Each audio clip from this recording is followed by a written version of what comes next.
উপকূলের প্রতিকূল পরিবেশে লড়াই করে বেঁচে থাকার কৌশলটা জানেন শ্যামলী সরকার। ঝড়, বন্যা, দুর্যোগে জমি থেকে ফসল হারিয়ে যেতে পারে, কিন্তু বীজ হারালে হারিয়ে যেতে পারে আগামী মৌসুমের আশাটাও। তাই সে আশাকে বাঁচিয়ে রাখতে 15 বছর আগে নিজের বাড়িতে বীজ সংরক্ষণ শুরু করেছিলেন তিনি। আজ তার সংগ্রহশালা শুধু তার নিজের জন্য নয়, আশেপাশের অনেক কৃষকেরও ভরসার জায়গা।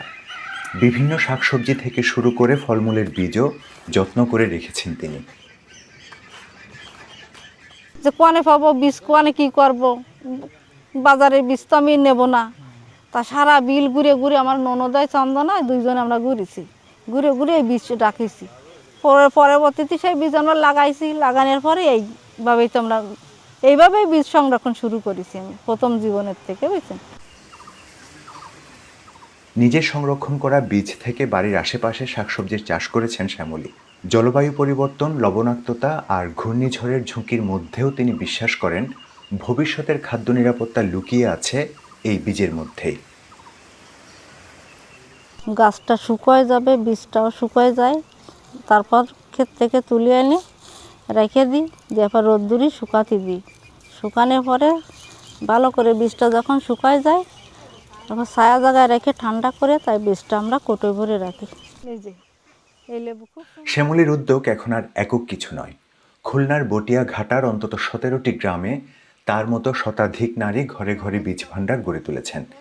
কেউ কোনো বীজ হারালে অন্যের কাছ থেকে সংগ্রহ করতে পারেন। এভাবে গড়ে উঠেছে স্থানীয় পর্যায়ের এক অনানুষ্ঠানিক বীজ নেটওয়ার্ক। করুণাময়ীও তাদের একজন। লাউ, কুমড়া, শশা, মরিচ, ঢেঁড়স সহ স্থানীয় জাতের নানা ধরনের সবজির বীজ আছে তার কাছে। তার মতে দেশীয় বীজ মানে শুধু ঐতিহ্য নয়, বরং নিরাপদ খাদ্যেরও নিশ্চয়তা। দেশি বীজই তো ভালো মান, খেতেও স্বাদ, আর হাইব্রিডগুলো তো স্বাদ লাগে না কেনাটা।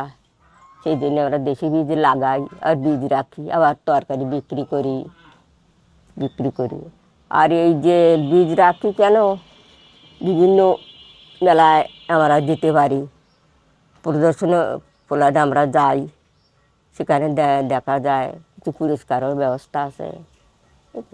আর বাড়িতে লাগাই কেন, যে দেশি বীজ দেই না, আমরা পরিবারের সবাই চাহিদা পূরণ করে খেতে পারি, কেনাটা তো আর আমরা সেভাবে পূরণ করে খেতে পারি না।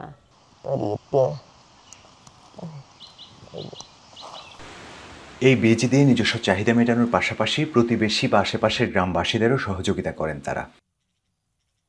স্থানীয় পরিবেশের সঙ্গে অভিযোজিত হওয়ায় এসব বীজ দুর্যোগ ও লবণাক্ততার মধ্যেও তুলনামূলকভাবে টিকে থাকতে পারে বলে মনে করেন তারা। স্থানীয় কৃষকেরা বলছেন, বাজার থেকে বীজ কিনতে যে খরচ হতো সেটাও কিছুটা কমেছে। পাশাপাশি কয়েকটি দেশীয় জাত যেগুলো হারিয়ে যাওয়ার ঝুঁকিতে ছিল, সেগুলো আবার চাষে ফিরিয়ে আনা সম্ভব হয়েছে। দেশীয় বীজগুলো হলেই এইগুলো হচ্ছে এরা সহনশীল জাত, এরা সহজে এগুলো সহ্য করতে পারে, রোদ, খরা, অতিরিক্ত লবণ এরা এগুলো সহ্য করতে পারে, কিন্তু বাইরের বীজগুলো এগুলো সহ্য করতে পারে না। বিশেষজ্ঞরা বলছেন, স্থানীয় পরিবেশে অভিযোজিত এসব জাত জলবায়ু পরিবর্তনের ঝুঁকি মোকাবিলায় কৃষকদের সক্ষমতা বাড়াচ্ছে। ফলে প্রাকৃতিক দুর্যোগের পর কৃষি পুনরুদ্ধার তুলনামূলক সহজ হচ্ছে। বীজ একসময় বাংলাদেশে ছিল যে ফার্মারের হাতে থাকতো, কৃষকের হাতে থাকতো, তারা একজনের সঙ্গে আরেকজন শেয়ার করতো। বিভিন্ন লোকাল যে বীজগুলা সেগুলা নিজেরা ব্যবহার করতো। আমাদের যে ক্রপের ডাইভার্সিটি সেটা অনেক বেশি ছিল।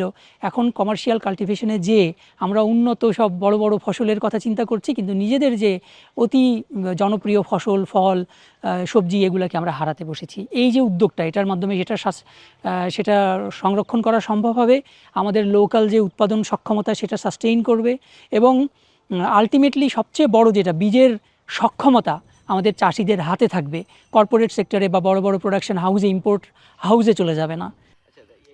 বীজ সংগ্রহের স্থানীয় উদ্যোগকে এগিয়ে নিতে নিয়মিত বীজ মেলারও আয়োজন করা হয়, যেখানে এক গ্রামের কৃষক অন্য গ্রামের কৃষকের সঙ্গে বীজ বিনিময় করেন। এতে কোনো একটি জাতের হারিয়ে যাওয়ার ঝুঁকি কমে এবং নতুন এলাকায় দেশীয় বীজ ছড়িয়ে পড়ে। সেখানে দেখা যায় 50 থেকে 70টা স্টল বা 100 স্টল হয়, তারা সবাই দেশীয় বীজ নিয়ে আসে। সেখানে আমরা দেখি যে যাদের বীজের কে কত বীজ লাগায় বাড়িতে, কারণ বীজ সংগ্রহ করে শুধু নিয়ে আসলেই হবে না, সেটা তার বাড়িতেও লাগাতে হবে এবং বিনিময়ও করতে হবে, মানুষকে উদ্বুদ্ধও করতে হবে। ও কোনো সময় ফ্রিও বীজ তারা দিয়ে থাকে। নিজেদের সংরক্ষণ করা বীজ থেকে উৎপাদিত তরিতরকারি, শাকসবজি স্থানীয় বাজারে বিক্রি করেন উপকূলের এসব নারীরা। এর মধ্য দিয়ে অনেক নারীর আয়ের একটি সংস্থান হয়েছে। তাই বীজ সংরক্ষণের উদ্যোগটি শুধু খাদ্য নিরাপত্তায় নয়, পরিবারের অর্থনৈতিক সক্ষমতা বাড়াতেও ভূমিকা রাখছে। হাইব্রিডের থেকে গ্রামী পণ্য মানে এই বীজের মাল সেগুলো ভালো করে কিনে তারা, এগুলো তারা দেখতে বুঝতে পারে যে আমাদের গ্রামী মাল এগুলো। এসব শাকসবজির প্রতি ক্রেতারাও বেশ আগ্রহী। নিজেরা খায় এবং বাকি যেটা থাকে বাজারে নিয়ে আসে, এবং এটা বিষমুক্ত হয় এবং দেশীয় বীজ দিয়েই তারা এই সবজিটা চাষ করে, এই জন্য আমরা এগুলো কিনে। কৃষি বিভাগ বলছে দেশীয় বীজ সংরক্ষণের এই উদ্যোগ স্থানীয় কৃষির জন্য ইতিবাচক ভূমিকা রাখছে। তাই নিয়মিতভাবে আগ্রহী নারীদের প্রশিক্ষণ ও কারিগরি সহায়তা দেওয়া হচ্ছে। আগের যে ট্রেডিশনাল সংরক্ষণ পদ্ধতি ছিল ওইটার পাশাপাশি আধুনিক সংরক্ষণ পদ্ধতি কিন্তু সমন্বয় করে আমরা তাদেরকে উদ্বুদ্ধ করছি। আমাদের এখানে যে স্থানীয় বীজ কৃষকরা, মহিলারা সংরক্ষণ করছেন, আমরা সেখানে কিন্তু আমাদের মোট উৎপাদনের এই এলাকার দক্ষিণ অঞ্চলের 60 থেকে 65% জমির কভার করছে। আর এছাড়াও সরকারি বেসরকারি যে অন্যান্য কোম্পানি রয়েছে তারা যেটি সরবরাহ করছে তাতে 30 থেকে 35%-এর কাজ হচ্ছে।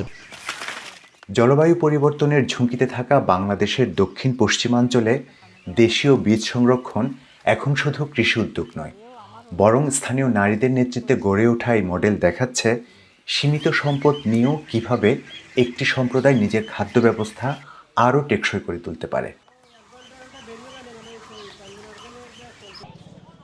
প্রতিটি সংরক্ষিত বীজে যেন ভবিষ্যতের একটি বিনিয়োগ।